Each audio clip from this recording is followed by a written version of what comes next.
नमस्कार, स्वागत है आपका सिटी पोस्ट लाइव में। मैं हूं ऋषि। बिहार में स्वास्थ्य व्यवस्था से जुड़ी एक बड़ी और चिंताजनक खबर सामने आई है। मुख्यमंत्री नीतीश कुमार द्वारा नियुक्ति पत्र पाने वाली 7,468 एएनएम यानी सहायक नर्स दाइयों को 8 महीने बीत जाने के बाद भी नियमित वेतन नहीं मिला और अब जब वेतन जारी करने का आदेश आया है तो उसके साथ एक ऐसी शर्त जोड़ दी गई है जिसने पूरे स्वास्थ्य महकमे में हलचल मचा दी है।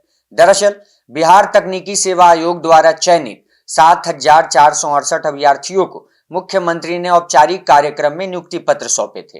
नियमानुसार नियुक्ति के बाद 3 महीने के भीतर दस्तावेजों का सत्यापन पूरा कर वेतन भुगतान शुरू हो जाना चाहिए था, लेकिन हकीकत यह है कि 8 महीने बीत जाने के बाद भी बड़ी संख्या में एएनएम कर्मियों के प्रमाण पत्रों का सत्यापन लंबित है। निदेश प्रमुख डॉक्टर रेखा झा ने इस देरी पर नाराजगी जताते हुए सभी सिविल सर्जनों को पत्र लिखा है।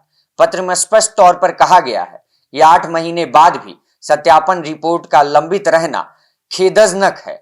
यह न सिर्फ प्रशासनिक सुस्ती को दर्शाता है बल्कि उन हजारों महिला स्वास्थ्य कर्मियों के प्रति असंवेदनशील भी दिखाता है जो जमीनी स्तर पर सेवा दे रही है। अब स्वास्थ्य विभाग ने उन एएनएम कर्मियों का वेतन जारी करने का आदेश दिया है जिनका डेटा एचआरएमएस पोर्टल पर ऑनबोर्ड हो चुका है, लेकिन इसके साथ एक महत्वपूर्ण और विवादित शर्त भी जोड़ी गई है। आदेश में कहा गया है कि यदि भविष्य में किसी भी कर्मी का प्रमाण पत्र गलत या फर्जी पाया जाता है तो अब तक भुगतान की गई पूरी राशि की एकमुश्त वसूली की जाएगी, यानी वेतन मिलेगा लेकिन एक रिकवरी क्लॉज के साथ।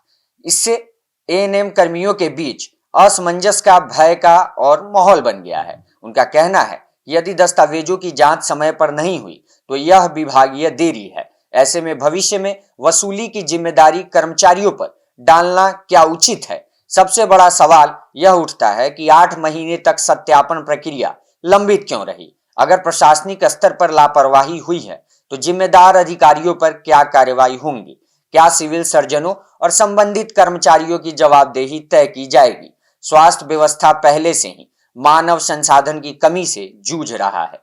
ऐसे में नई नियुक्ति एएनएम जो प्राथमिक स्वास्थ्य केंद्रों और ग्रामीण इलाकों में अहम भूमिका निभाती हैं, यदि वेतन जैसी बुनियादी सुविधा से वंचित रहे तो इसका सीधा असर स्वास्थ्य सेवाओं पर पड़ सकता है। फिलहाल विभाग ने वेतन जारी करने की प्रक्रिया शुरू करने का निर्देश दिया है, लेकिन वसूली की शर्त ने इस फैसले को विवादों में ला दिया है। अब देखना होगा कि सरकार इस पर क्या स्पष्टीकरण देती है और क्या कर्मचारियों की आशंकाओं को दूर करने के लिए कोई स्पष्ट नीति सामने आती है। हम इस मामले पर नजर बनाए हुए हैं।